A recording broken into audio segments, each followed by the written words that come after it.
یعنی گناہوں کی معافی کا ذریعہ ہے، گناہ معاف ہونا۔ حدیث میں ہے کہ آپ نے فرمایا جس نے غسل کیا پھر جمعے کے لیے حاضر ہوا، پھر اس کے مقدر میں جتنی نفل نماز تھی پڑھی،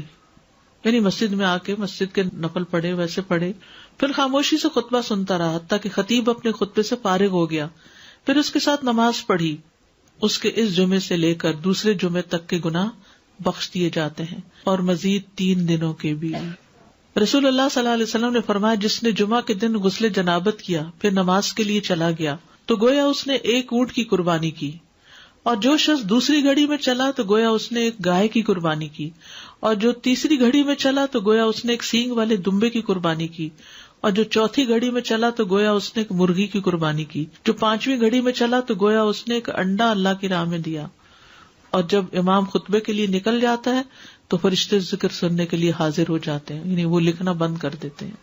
یہ ایکسٹرا ریوارڈ ہے نماز وغیرہ کے علاوہ، صرف جلدی جانے کا ریوارڈ ہے یہ فرشتوں کا حاضری لگانا، کیونکہ فرشتے یہ حاضری لگاتے رہتے ہیں۔ جب امام خطبے کے لیے نکل جاتا ہے تو وہ اپنے دفتر لپیٹ دیتے ہیں اور ذکر کو یعنی خطبے کو غور سے سننے لگتے ہیں۔ جمعے کے لیے جانے والے قدموں کے لیے خوشخبری۔ عبایہ بن رفاعہ کہتے ہیں کہ میں جمعہ کے لیے جا رہا تھا کہ راستے میں ابو ابس رضی اللہ عنہ سے میری ملاقات ہوئی تو انہوں نے کہا کہ میں نے نبی صلی اللہ علیہ وسلم کو فرماتے ہوئے سنا کہ جس کے دونوں قدم اللہ کی راہ میں غبار آلود ہو گئے اللہ اسے دوزخ پر حرام کر دے گا۔ ہر قدم پر 1 سال کے روزے اور قیام کا ثواب، ہر قدم پر کتنا بڑا اجر و ثواب ہے۔ جس نے جمعہ کے دن غسل کیا اور کرایا، اول وقت میں آیا، خطبہ میں شروع سے حاضر رہا، پیدل چل کر آیا، سوار ہو کر نہ آیا،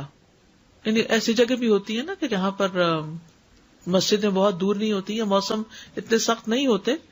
اب تو پارکنگ بھی کافی دور دور جمعے کے دن کرنی پڑتی ہے، تو وہ جو قدم چلے جا رہے ہیں نا اس پہ خوش ہو جایا کریں۔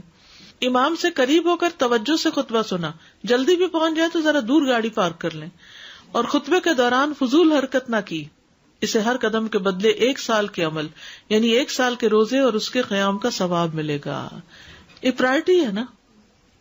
اس کے اوپر کئی چیزیں اور چھوڑنی پڑتی تب آپ اس کو پورا کر پاتے ہیں، ورنہ تو آپ لیٹ ہو جاتے ہیں، کبھی رش میں پھنس جاتے ہیں، کبھی پارکنگ نہیں ملتی تو وہ 1 رکعت بھی نکل جاتی ہے، کبھی آپ دروازے سے باہر نماز پڑھ رہے ہوتے ہیں، یعنی کہ اجر کمانا ہے تو پھر وقت پر آنا ہے۔ جمعہ کے دن 5 کام کرنے والے کے لیے خوشخبری۔ جو آدمی ایک دن میں 5 امور پر عمل کرے گا اللہ اسے جنت والوں میں لکھ دے گا، اور وہ کیا ہے؟ مریض کی تیمارداری کرنا، جنازے میں شریک ہونا، دن کا روزہ رکھنا، جمعہ کے دن نماز کے لیے نکلنا، اور غلام آزاد کرنا۔ اب اس میں یہ کہ یہ 5 کام جمعے کے دن ہی ہو سکتے ہیں، اور لیکن جمعے کے دن کا اکیلا روزہ رکھنا منع کیا گیا، یعنی اگر کسی کا جمعرات کے ساتھ کا اکٹھا یا ہفتے کے ساتھ کا روزہ ہے،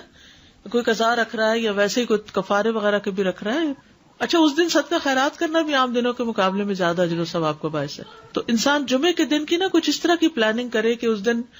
خاص صدقہ بھی کرے اور نہائے دھوئے بھی اور